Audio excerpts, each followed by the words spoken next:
You're like really close on this thing, Chuck. What? It's like, hey guys. Let's all do that. In your face. Devereaux! I'm Mr. Devereaux.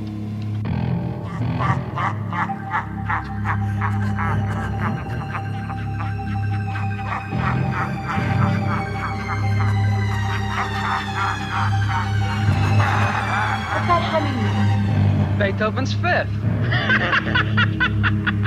I never said I was more than I am.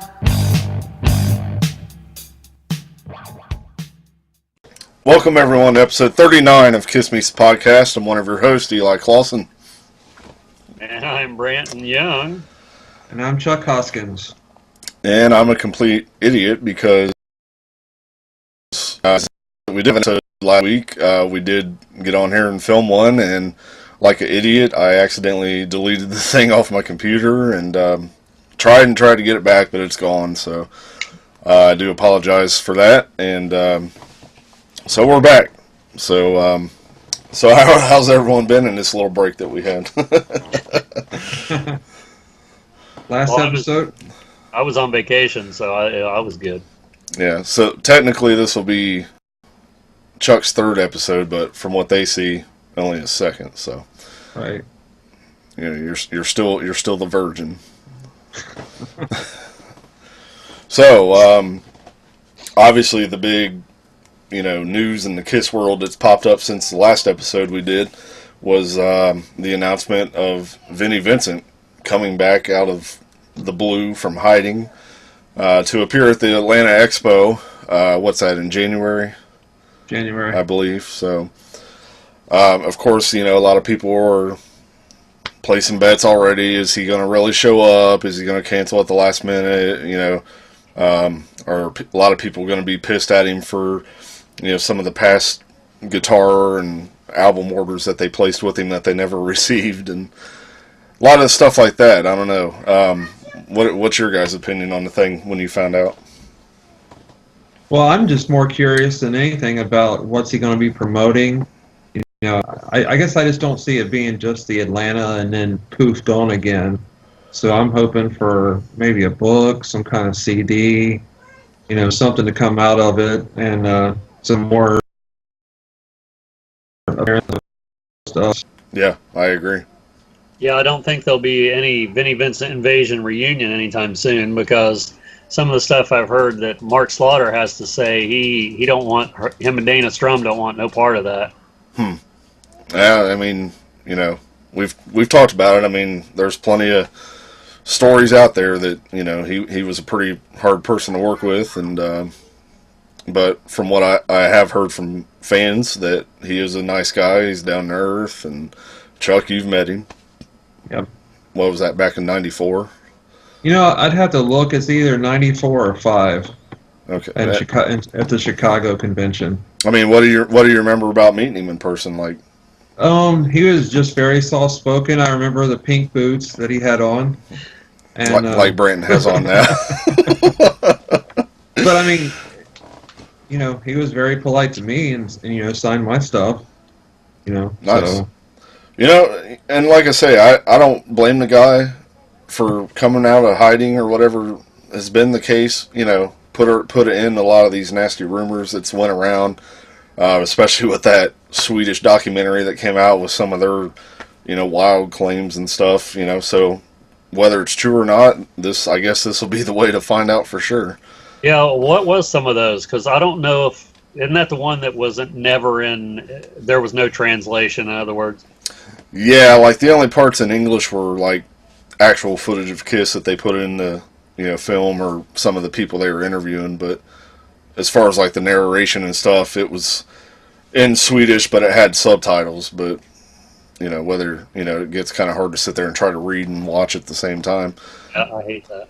But I can't blame him for if that's one of the big reasons, which I would think it probably is What were they claiming? Just the same stuff we've heard before? yeah, the whole thing with saying that he was a woman now, and all this and that, and maybe there might be some other stuff I'm forgetting, and maybe some of the stuff that other musicians and people have said about him. Maybe he wants to clarify certain things, and instead of hearing one side of the story all the time.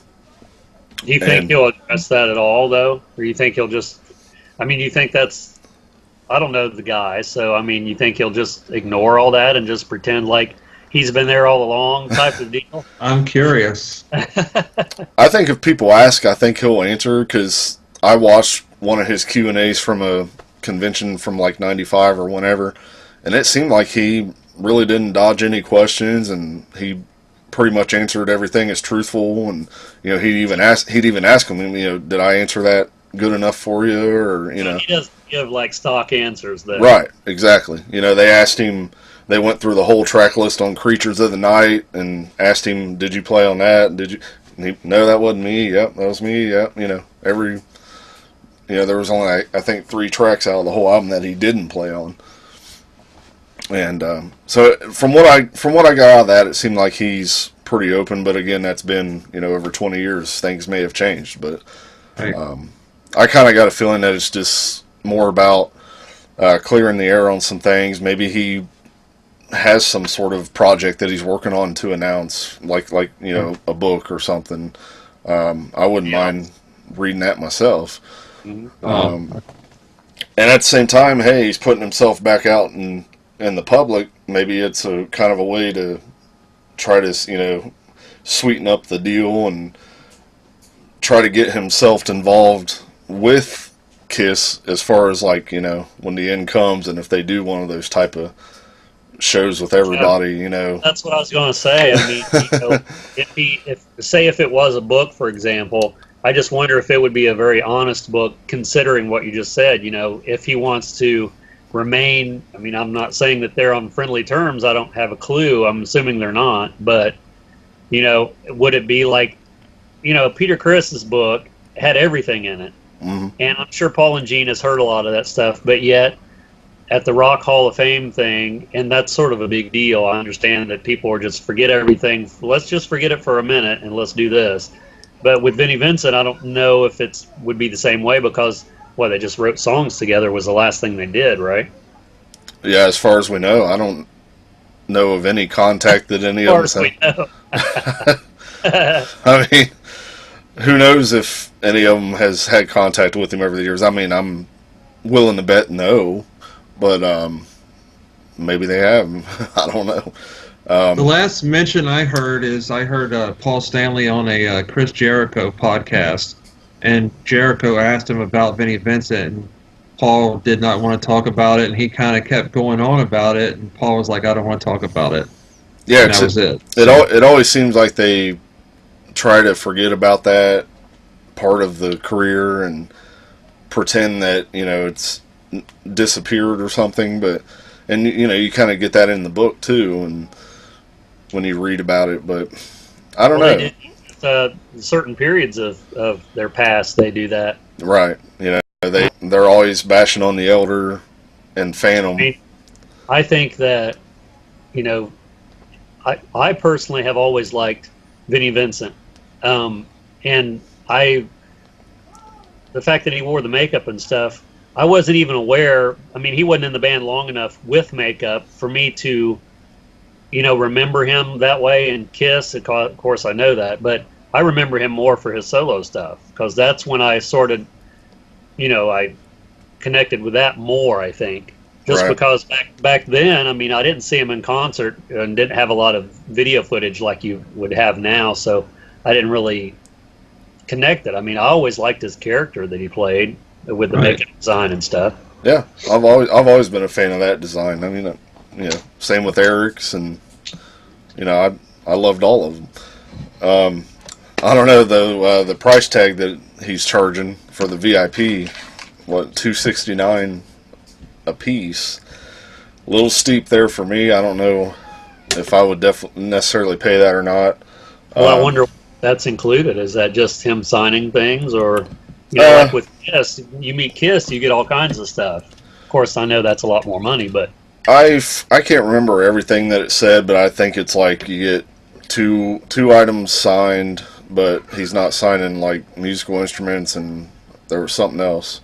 I think you get like a photo with him, couple other like collectible things. I can't remember the whole list right now, but I saw the list, but I don't remember offhand either. $269 a piece. I mean, and then plus being in Atlanta, I'm willing to take my chances and hope that if all this goes through, that maybe Indianapolis can jump right on and add him, especially with this being the kind of an anniversary show for Indianapolis coming up.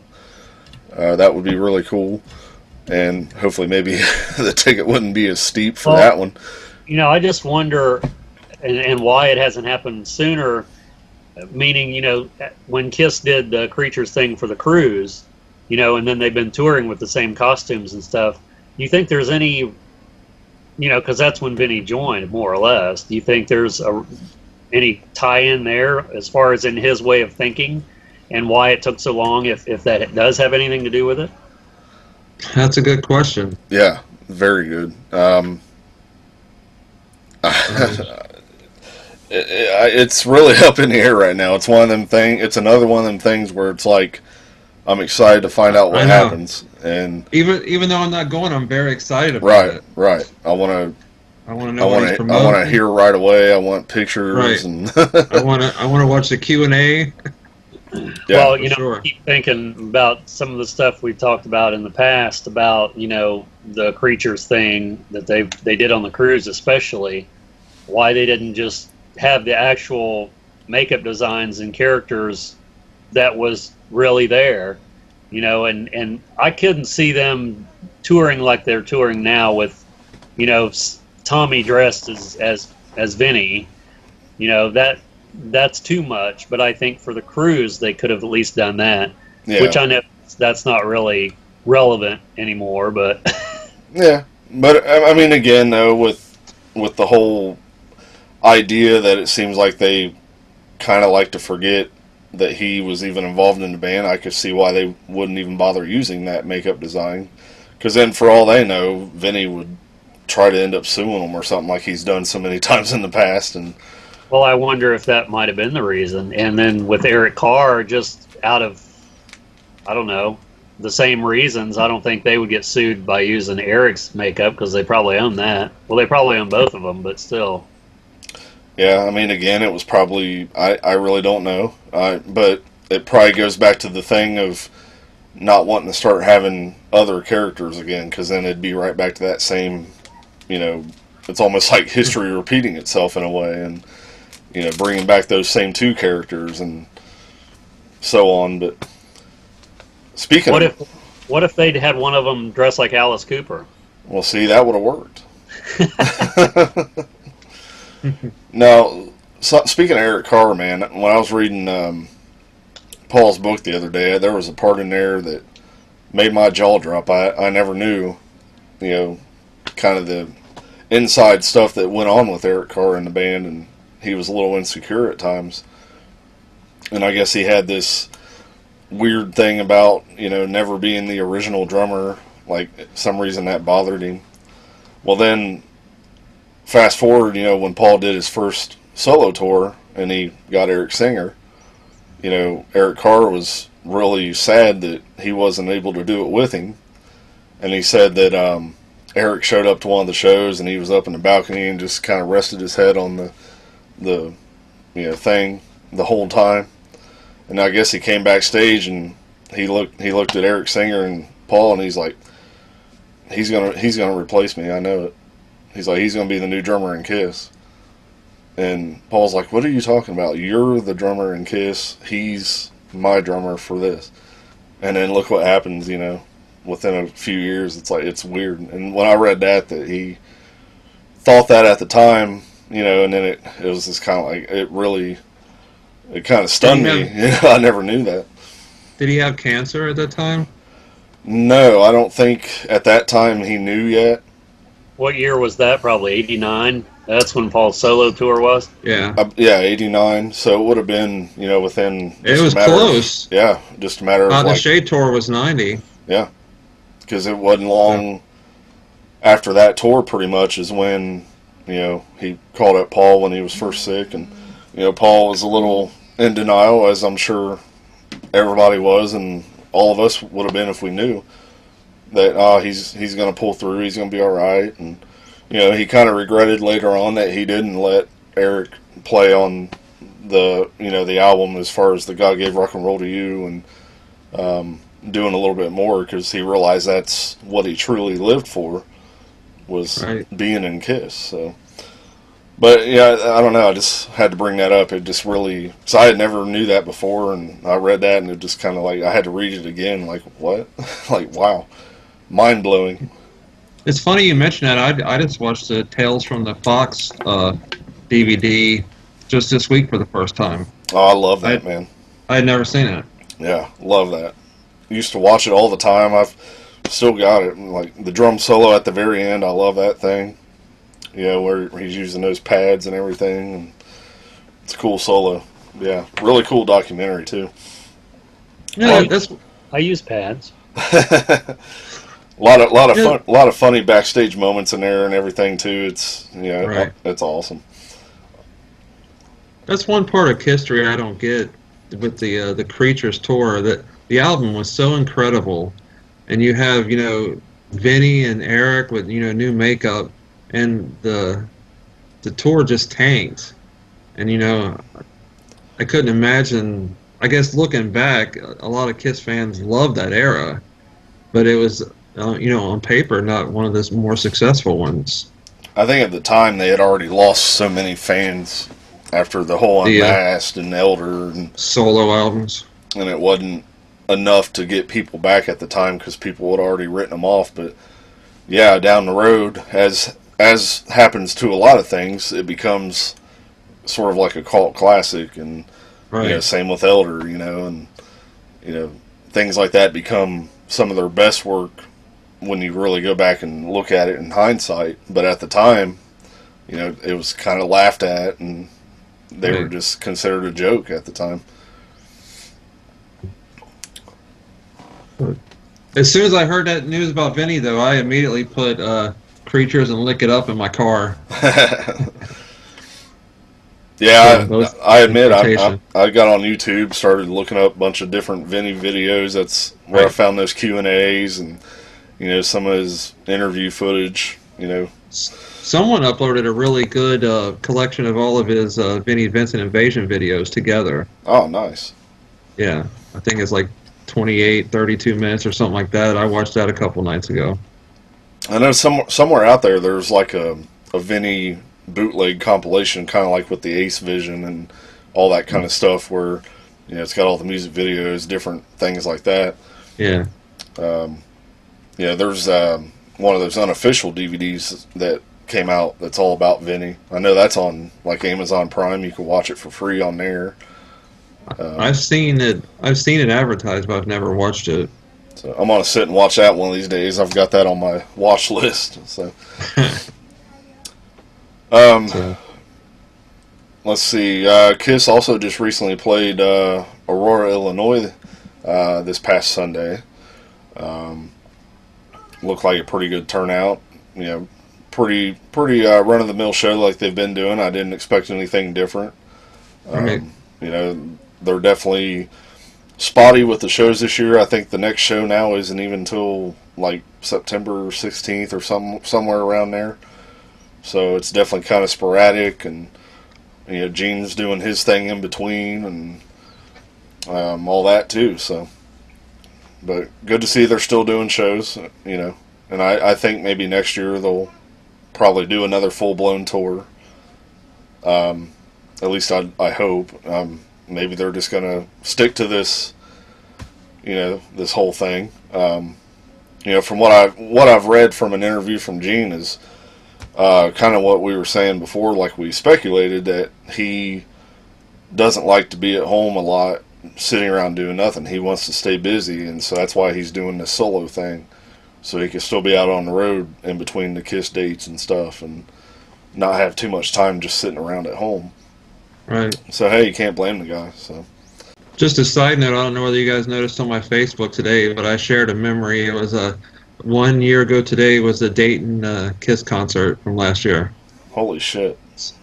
So, Wow, so that was a year ago today. I was talking about how excited I was to see it. I can't believe it's been a year already. I still remember it like yesterday, man. Like, Yeah. jeez. It's a great concert. Yeah, it was. It was fun. Yeah. A lot of fun. Yeah, that was Did my you- girlfriend's first Kiss concert, so she loved it. Yeah, I still have some of the streamers from that show that fell at the end of the show. Kept those, and I still have the shirt. They didn't have tour books for some reason. I remember I was looking for a tour book. At the merch table, I bought the Kiss dildo. Is it the one that's shaped like an ankh? No, it's shaped like the song titles on the back of Love Gun. Whatever are you talking about? I have no idea.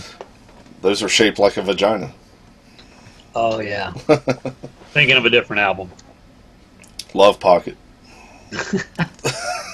Hot Pocket. Lead Pocket, I guess. Oh, man. So that was a year ago today. Just a Wow. little side note. I still need to get you guys that CD of that show I have. Yes, yes. I would love to have that.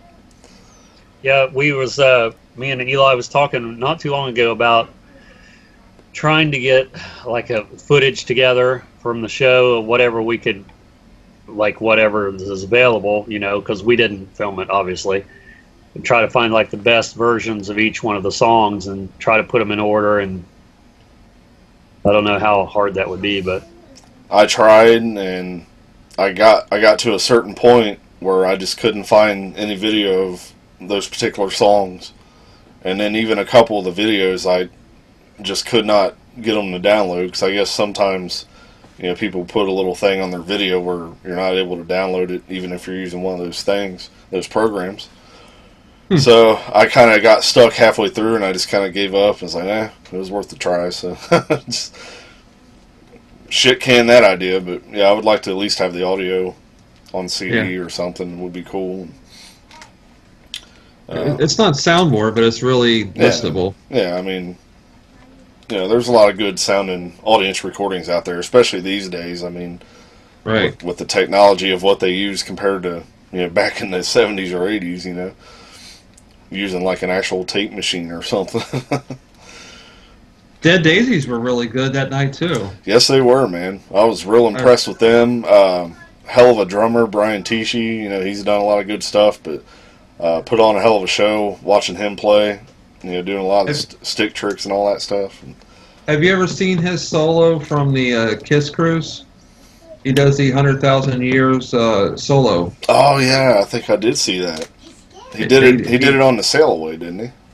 I forget where I saw it, but he nailed it. Yes, that was awesome. Yeah, he's a hell of a drummer, man. The stuff he did with Ozzy when he was with him at that time, and man, hell of a show, man.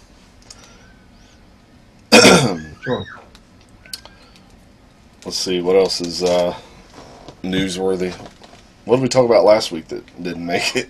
that's what I was asking him. I could remember. He remembered. We talked about the anniversary of Detroit Rock City, the movie. Ah, yeah.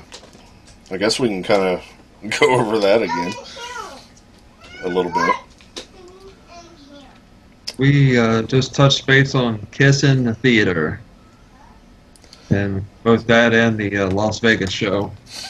Oh yeah, so another recent anniversary, which was something we did talk about last week, didn't make the show, so we'll talk about it again. The anniversary of the release of Detroit Rock City, the movie. One of my favorite, movies in general, let alone a Kiss movie. I mean, I like them all. It's not really hard to please me when it comes to that, but what was it, 99 when that came out? I believe it was 99. And did you guys saw it in the theater when it was out, right? I Yeah, did. I I saw it No. opening night. Okay, and you had a funny story about that, didn't you? Yeah, I remember calling the theater and asking if I needed to pre-buy my tickets for opening night at like 8 o'clock after I got off work. And the lady that was working there just laughed and she said no. And then when I got there, it was just me and my buddy in the theater. So, but we still had a great time. Yeah, that's what it's all about. I mean, I do remember seeing it in the theater, and I want to say I saw it in a town around here, a small town called Urbana, and it was an older theater at the time. I mean, talking about, uncomfortable seats, you're straight up, hard backs and everything, and, one of them old school, smaller, square screens, and, Sticky floor. yeah, sticky floor. That was because of me. But it was a good experience just to watch the movie. You sure that was Detroit Rock City you went and seen? Wait a minute. That one did have Ron Jeremy. It did have Ron Jeremy in it, so Yes. it was a double feature. But yeah, I don't remember why it was in Urbana, that particular town that I saw it, but I do remember that. Loved it. Huh? Cheap. Cheap, yeah. It was cheap. You're a cheap date. But I do remember not very many people were there when we went to see it as well. But loved it. The whole intro of the movie, the title thing. That was amazing when I first saw that. Still is. Right. Really all three intros for all the Kiss movies, Phantom and even the Scooby-Doo thing, all three of the intros of those movies are just, I love them. Like, I get goosebumps every time I see them to this day. Kiss And bump. the Kiss bumps. I get cat bumps every time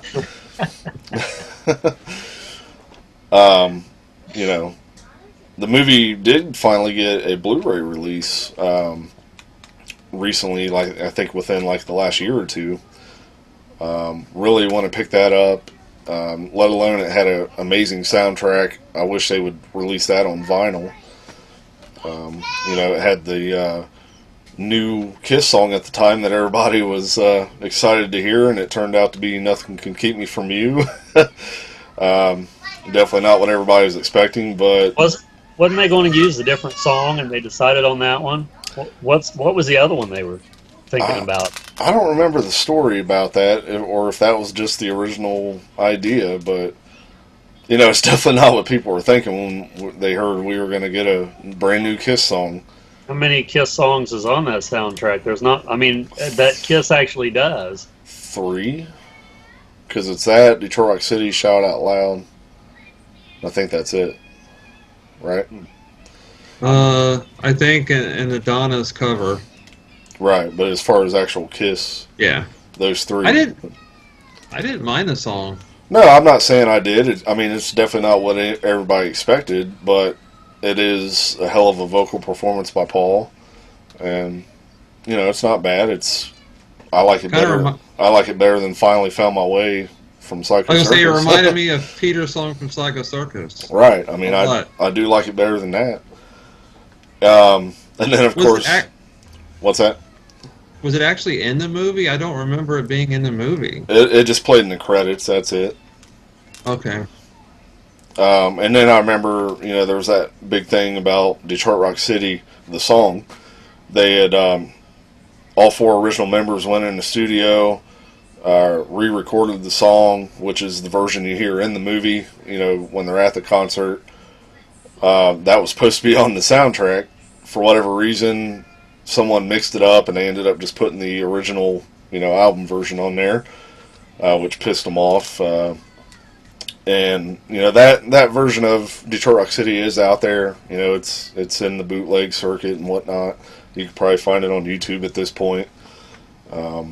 It's a pretty good version. I think mine's on there with the Psycho Circus demos, is where mine's attached with. Okay, yeah, that would make sense. Yeah, but that would actually be the only time that the 4 of them got, or no, the last time, I'm sorry, that the 4 of them got into the studio together To record. to record that remake or re-recording of Detroit Rock City. Well, it was probably the last time that they were all four in the same room, minus the Rock and Roll Hall of Fame. Yeah, probably. Or I never heard who was all on that original song. Nothing can keep. Who played on that? Do you know? I don't recall. I don't remember hearing anything about who played on that. Probably Tommy Thayer would be my guess. Or Bruce. Yeah.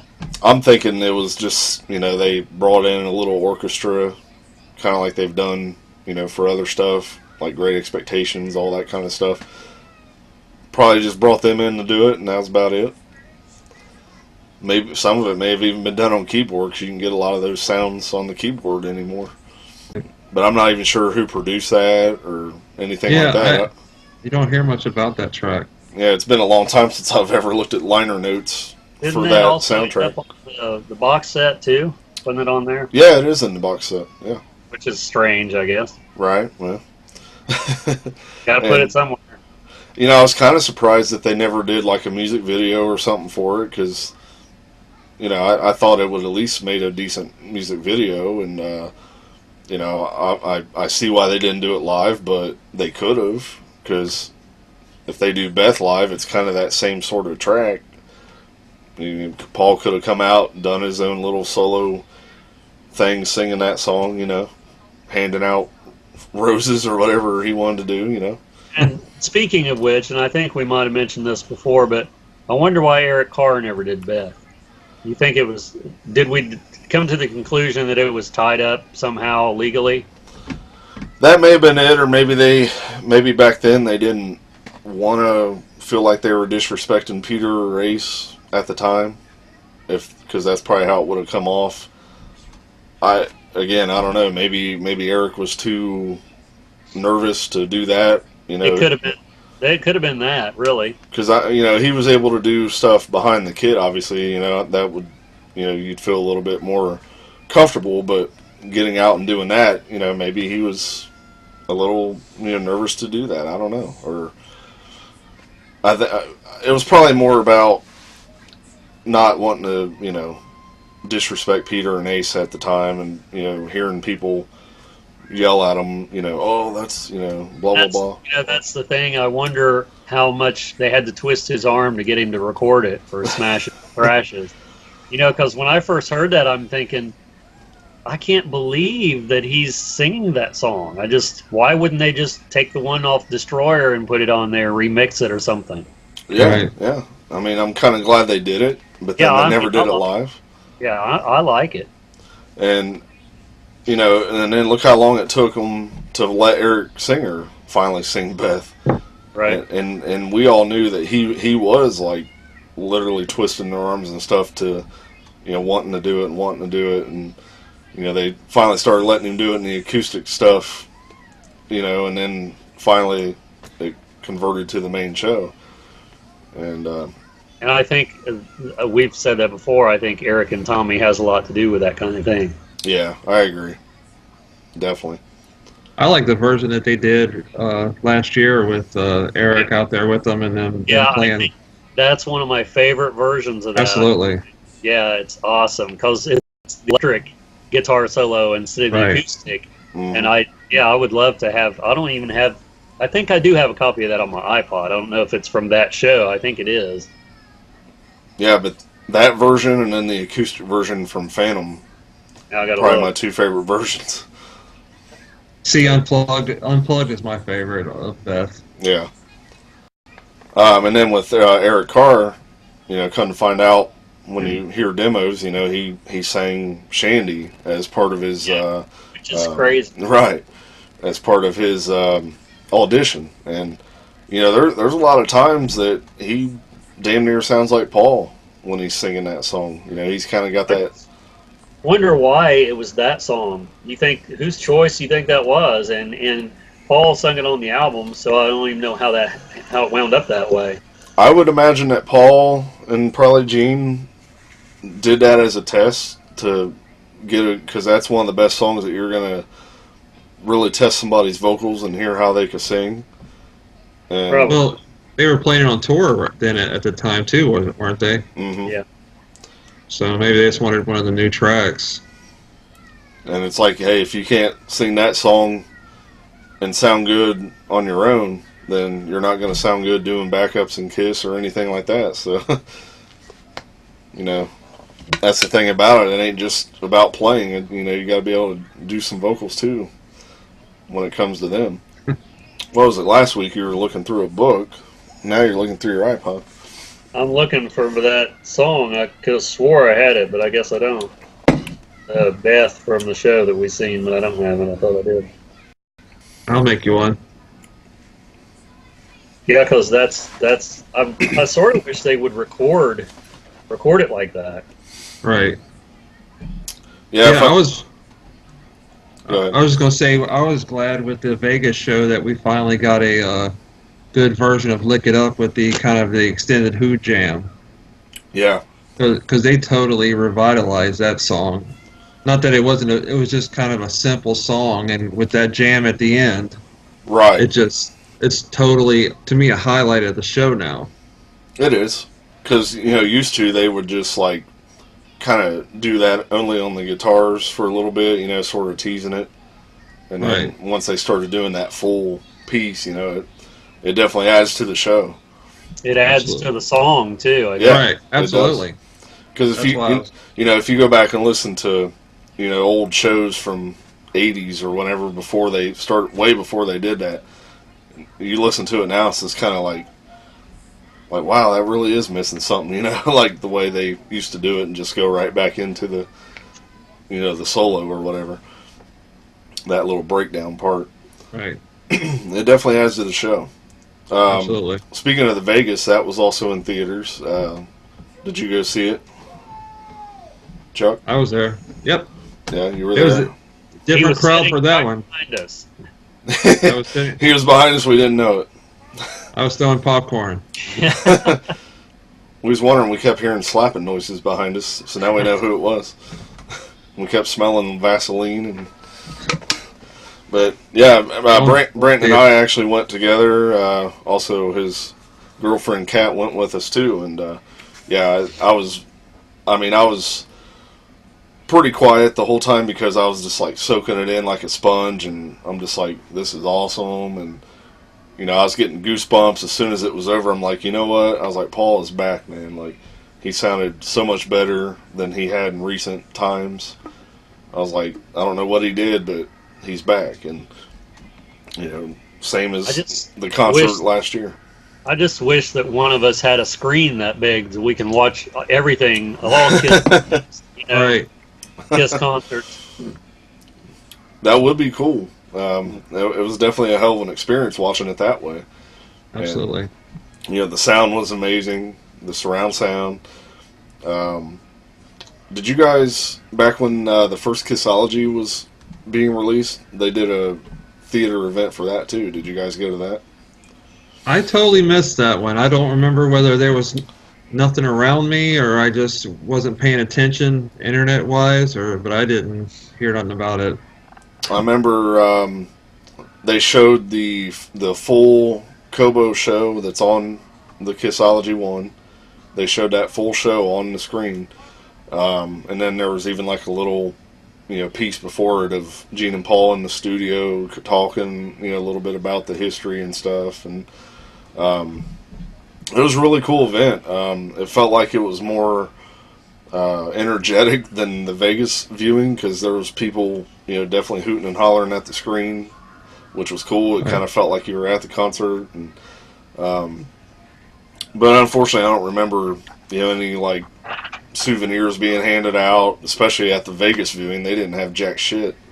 Like You didn't catch no guitar picks? no, unfortunately not. We didn't see the 3D version. That's what it was. Okay. But you know, I had saw video clips of other, you know, viewings that, you know, all around the world or all around the country, and you know, they were having like little parties, trivia contests, and you know, all kinds of stuff. Our theater didn't do jack. They didn't even have a picture Yeah. hanging on the door or anything promoting it. No posters, because I guess some places had like the small, like 11 by 17 posters there or something. Nothing. So when I got there, I'm kind of looking around like, are you guys showing it? Because it said you were. And, you know. Yeah, for the Vegas show, you wouldn't have known that they were showing a Kiss thing if you wouldn't have seen the 30 Kiss shirts walking around. Right, and it's kind of that thing where you almost feel like Kiss still kind of gets that reputation sometimes to this day from some of these, media outlets and that kind of stuff, and like they treat it like it wasn't nothing special. And I don't think they did much for the Big Four or for Motley Crue either, though. In their defense. Well, I'm not surprised but if it was like the Miley Cyrus movie or some bullshit Jonas Brothers, it'd be this big event and there'd be all kinds of shit all over the place. Well, I think I don't know if it's this month or next month. I think it's next month. Sabbath, their very last show, is going to be released on DVD and Blu-ray, but they're going to show it at the theater first. Oh, okay. Well, there'll be no promotion for that. That'll be the devil. There'll be people there protesting or something. But yeah, if it was, all that other bubblegum shit, they'd be doing cartwheels down the aisle during the show and blowing bubbles everywhere. They'd make it this big stupid event. They show a Kiss movie, it's like, ooh, nobody likes them. Don't even put it on the marquee. Look at all these Kiss people. Ugh. There was a few people in makeup at the Vegas show that I was at. So there's a few of them that wore makeup to the theater. I don't think anyone was in makeup the one we went to, but there were a lot of Kiss shirts around there. There was tons of Kiss shirts. Yeah, I mean, I don't know. It's just amazing that to this day they still get that kind of, black sheep treatment from certain media outlets and whatnot. It's repulsive. That's all right if nobody else gets it. We do. Yeah, I mean, hey, that's their loss. We know how big the Kiss Army is. Around where we're at and everywhere else. So, Brandon's such a Kiss fan that he only dates a girl named the Cat. Yeah, at least it ain't Catman, I guess.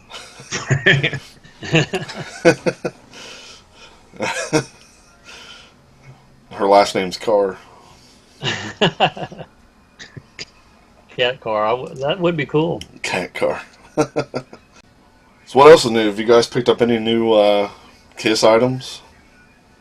I have some stuff on the way that I'll do a reveal in the next week or two. Yeah, I'll have it by next week. Okay. You going to start making vinyl updates on your YouTube, like a YouTube channel? Yeah. That YouTube thing. That newfangled YouTube. Get on that tweeter. You don't want to show your tweeter on there. Gonna do it. Gonna do it. Well, before we start talking about anything Kiss related, I want to go get a refill of my liquid refreshment. Alrighty. Asked me to come out, and that was what they mentioned, is that they were going with that theme now, and I was like, oh, that actually works out, because I was kind of thinking in my head that I would almost prefer to be Eric instead of Peter right now. I mean, I would do Peter. That sounds weird. That's what she said. So we wanted to make a little announcement for next week's show to kind of get you all excited, because I know we're excited for it. Chuck, you want to tell everybody? Next week we have a very special guest. Should we say who it is, or you want to not jinx it? I feel confident to go ahead and announce it. Yeah, let's go ahead and say it. Next week we're going to get a special guest from Ryan Cook, who is active guitarist in the Gene Simmons Band and has been in a group called Hair the Dog, and is in another kind of a cover band called Big Rock Show. Mm-hmm. And he's going to be on our show next week to talk about playing in the Gene Simmons solo band. Yeah, so we're all definitely pumped for that. Really, I met him at a show at a long time ago. Hair the Dog was actually opening up for Cinderella, And I remember I was so excited to see Cinderella. I was in the front row, and then Hair of the Dog came out and just blew me away.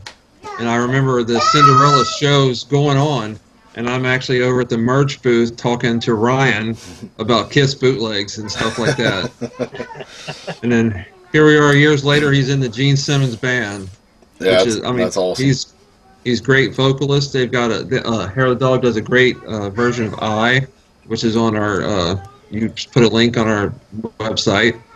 And I can't wait. We're going to have some good questions for him, and it's going to be real neat to talk to him. Yeah, so we're real excited for that. We'll kind of tease you guys a little bit more throughout the week, as it gets closer for that. So, so be on the lookout for that show coming next week, and definitely some other guests that we've potentially lined up. Just got to get it booked solid. So, like I said, a lot of good things coming up, and some good ideas that we have coming up down the line. So, stay tuned. Absolutely, and also please give us feedback as far as any ideas for shows, or any guests we would try our best to get them on. Yeah, and again, if anyone else wants to come on too, we're always open for that. We just love to sit and talk Kiss with whoever, Right. Whether you're involved with Kiss or not, or any of the members, it doesn't matter. Let us know. So, input. I'm very excited about next week's show. I am too.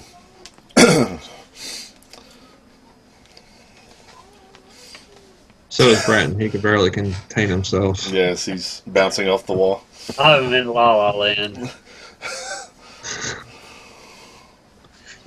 So my homework is I'm going to pick up the Vinnie Vincent Invasion CDs. For some reason, I never picked them up. Wow. I just never got them. And then after hearing those videos the other night, I was like, I need to give these a good solid listen. And you call yourself a fan? Well, Kiss fan. I've heard them. I've had like CDR copies and stuff, but I've never gave it official listens. And you say you like to buy CDs. I have the Vinnie Vincent Invasion 8 tracks. Nice.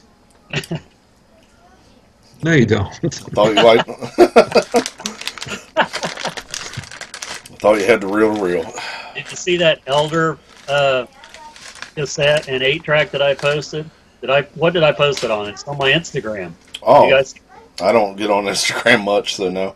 am I the only one that's obsessed with Instagram? Apparently so. I don't really understand the thing about it when I have a Facebook. I was talking to my wife about it today, and I was like, I got on Instagram and followed a few bands, and everything that they put on Instagram was also on Facebook. So I feel like I was getting double. Yeah, I don't feel like posting a picture to 3 different things. Just one is good enough for me. See, that's the thing. I didn't even realize that you can actually set it up that way if you want. Like you can pick. I'm going to send it to this and to that at the same time, and I don't ever. I mean, I can't say ever. I think I have like once or twice, but I always forget to link them together. So mine just almost everything that I try to upload separate stuff to Instagram than the stuff that I put on Facebook. But I know a lot of people doesn't do that. A lot of people, like you said, Chuck, it's all the same thing. Yeah, it was just a copy. So anyway, I set it up and I don't use it anymore. But yeah, occasionally I'll get on there and look, mostly the most I look is like when you send me something, Brenton, and then I'll get on and look at that, and that's about it. And then I immediately get nauseous and and he calls himself a social media expert. No, it's a social media whore. Well, if I got to meet Vinnie Vincent at the Atlanta Expo or the Indie Expo, I think a great question for him, if he would answer it, honestly, is why did you decide to, when you were on the Creatures of the Night tour, and probably Lick It Up too, for that matter, decide to do your own guitar solo, even though you were probably in, restricted confines of, okay, it's going to be like this is the way we want it, and you played extensively as long as you wanted to play, and then also when you did the songs, you didn't stick to the original solo. Was that something that you did on your own, or at the time they wanted like a shredder guitar player and they said just play the way you want? I would be curious as to his answers to those things. Absolutely. Good question. I heard a Love Gun Creatures clip the other night, and it was just all over. I mean, nothing like the original Love Gun solo. And I would like to hear, did they give him backlash about that, or, did they just say, oh, that's just Vinny? Well, it's like if you go and watch, say, like the Rio show, Calling Dr. Love, stuff like that, he doesn't even play the solo anywhere close to what it's supposed to be. I mean, he was just doing his own thing. But I like it. I thought it was different. Yeah, I like it. And then, when it was time for his, solo in the show, sometimes he would just go on and on and on, and they would have to come out on stage and shut him up. Did you see the concert from Montreal from Creatures of the Night? The solo he does in that one? I think so. I think I have that show, yeah. But, I mean, there was times they would have to come out on stage just to shut him up to stop him, because he would just go and go. And, he was real envious of Randy Rhoads and J.K. Lee, guys like that he wanted to be in that same spotlight as they were. And I think he really could have been. He could have, but I felt like he was trying a little too hard, though, with the stuff he was doing in Kiss. It's funny, too, because I've heard Ace Frehley say that, well, if I knew that people were going to call me a guitar god and, all these years later, I would have practiced more. But see, that's what they liked about Ace Frehley, because he was like a sloppy player and he was really loose and everything. So it's odd what people, really like after all these years. Well, I've heard people talk about Ace's playing too recently, and it's true. A lot of it is the tone that he would get, even out of all the rings that he wore on his fingers, or still does. Right. He would get little tones out of them hitting the strings a certain way, or the guitar. That's a big part of it. Listen, like live too. That's one of my favorite. But I guess Paul and Gene didn't like that too much. They were sort of trying to get him to not do that, like on I don't know if it was the reunion tour, maybe later on Farewell or whatever, because they were telling him not to do that, and of course he's going to do it anyway. Exactly, but with the Vinny thing, it's like it kind of, as far as like the stuff that was already written, it didn't fit what he was doing on them. But as far as like the stuff that he played on, obviously, yeah, it was fine. But then doing his own solo, and it turned into, trying to be a Randy Rhoads type solo, and it's like, he's good, but he wasn't anywhere near Randy Rhoads' caliber. Well, do you think that's why that Vinnie Vincent Invasion was so over the top? Probably, because he was probably, the ego builds up, and I'm going to go do this, and, do what I want to do, basically. If you listen to Bruce's take on the Ace songs, his solos weren't always note for note, but they weren't crazy different. Right. Like you mentioned a Dr. Love from Rio. That was just... Yeah. Like I said, I'm not saying I hated it. I'm just saying it was way different, whereas Bruce would do his own take on it, but still stick to somewhat the spirit of the original solo. I don't like Vinny's version of that on there. It's hard to listen to for me. But was that the one that was on Exposed? Was it Dr. Love? I know they played one or two songs. I think it might have been on there. Or I Love It Loud. Maybe it was I Love It Loud. Maybe. I Love It Loud was on there, yeah. Yeah, I Love It Loud was on there, but like Dr. Love, you could find that show. Okay, well, I have a question for both of you guys. It just reminded me. Okay, when Bruce was in the band and they did Crazy Nights, he did an extended solo.